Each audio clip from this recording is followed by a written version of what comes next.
Hi friends, welcome to Surya's Kitchen. இன்னைக்கு வீடியோல இறால் குழம்பு எப்படி பண்ணறதாங்க பார்க்க போறோம்.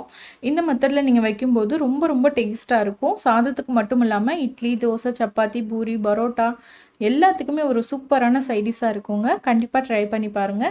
இப்போ இந்த குழம்பு பண்றதுக்கு 1/2 கிலோ அளவுக்கு இறால் எடுத்துர்க்கேங்க. இத உங்களுக்கு சுத்தம் பண்ணதுக்கு அப்புறமா பாத்தீங்கன்னா 1/4 கிலோ அளவுக்கு தான் கிடைக்கும். இத உப்புவும் எலுமிச்சம்பழ சாறும் சேர்த்து நல்லா கழுவி எடுத்துக்கோங்க. அப்பதான் இதோட கவுச்சி வாசனை அதிகமா இருக்காது. இப்போ நம்ம குழம்புக்கு மசாலா வதக்கி அரைக்க போகிறோம். அதுக்கு 2 தக்காளி, 2 வெங்காயம், கொஞ்சமாக பூண்டு, இஞ்சி, 2 பச்சை மிளகா, ஒரு 5-6 போல் முந்திரி எடுத்து வச்சுக்கோங்க. முந்திரி நம்ம கடைசியாக தான் சேர்க்க போகிறோம். இந்த அளவுக்கு மட்டும் ஒரு சின்ன துண்டு அளவுக்கு தேங்காய் வந்து எடுத்து வச்சுக்கோங்க. தேங்காய் வந்து அதிகமாக சேர்க்கக்கூடாது. இந்த அளவுக்கு மட்டும் போதுமானதாக இருக்கும். அடுத்தது ஸ்டவ்வில் ஒரு வாணலி வச்சுக்கோங்க.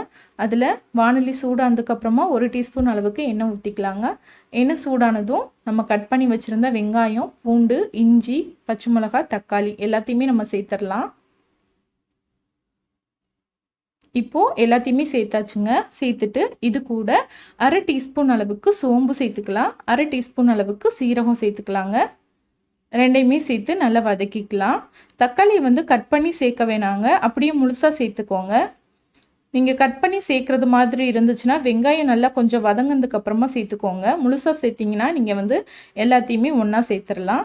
இப்போ பார்த்தீங்கன்னா தக்காளி நல்லா வதங்கி வந்துருச்சு பாருங்கள். அதோடைய மேலே இருக்க தோலெல்லாம் பிரிஞ்சு வர ஆரம்பிச்சிருக்கு. வெங்காயமும் ஓரளவுக்கு நல்லா வதங்கிருச்சு. இப்போ இது கூட நம்ம வந்து தேங்காயை கட் பண்ணிவிட்டு தேங்காயும் முந்திரியும் சேர்த்துக்கலாம். ரெண்டையுமே சேர்த்து நல்லா வதக்கிக்கலாங்க.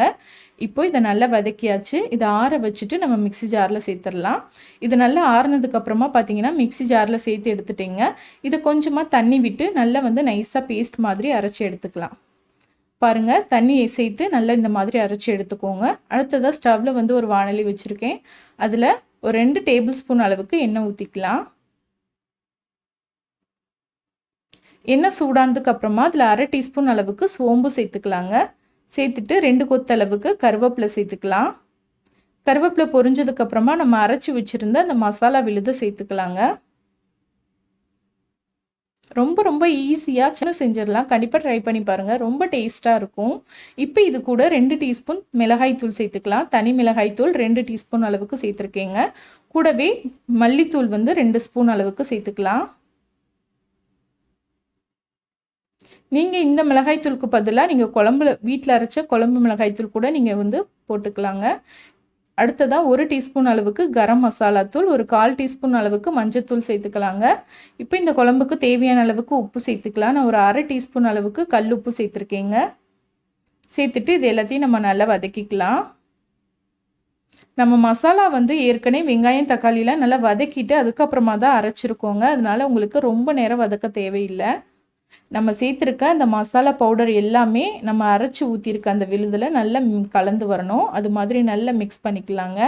ஒரு 2 நிமிஷம் இது நல்லா கொதிக்கட்டும். கொதிச்சதுக்கப்புறமா நம்ம இறாலை சேர்த்துக்கலாம். நீங்கள் உங்கள் வீட்டில் இறால் எடுக்கும்போது கண்டிப்பாக இந்த மாதிரி ஒரு தடவை செஞ்சு பாருங்கள். ரொம்ப ஈஸியாக ஒரு 10 நிமிஷத்தில் நம்ம இந்த குழம்பு வச்சு முடிச்சிடலாம். டேஸ்ட் ரொம்ப சூப்பராக இருக்குங்க. பரோட்டா அதுக்கப்புறம் சப்பாத்திக்கெலாம் ரொம்ப சூப்பராக இருக்கும். இப்போ மசாலா விழுதை நம்ம நல்லா வதக்கியாச்சுங்க. இது கூட நம்ம கழுவி வச்சுருந்த இறாலை சேர்த்துக்கலாம். இறால் நீங்கள் கழுவும் போது உப்பும் எலுமிச்சம்பழ சாறும் சேர்த்து கழுவிக்கோங்க. அப்போ தான் உங்களுக்கு அதிகமான கவிச்சி வாசனை இருக்காது. இப்போ இறால் சேர்த்ததுக்கப்புறமா நம்ம அந்த மசாலா விழுதோடு சேர்த்து இறாலை நல்லா வதக்கிக்கலாங்க. இறால் நீங்கள் வதக்கும் போது அதிலிருந்து தண்ணி விட ஆரம்பிக்கும். இப்போ பார்த்தீங்கன்னா தெரியும், இறாலிருந்து நல்லா தண்ணி விட ஆரம்பிச்சிருக்கு. இப்போ நம்ம குழம்புக்கு தேவையான அளவுக்கு தண்ணி ஊற்றிக்கலாம்.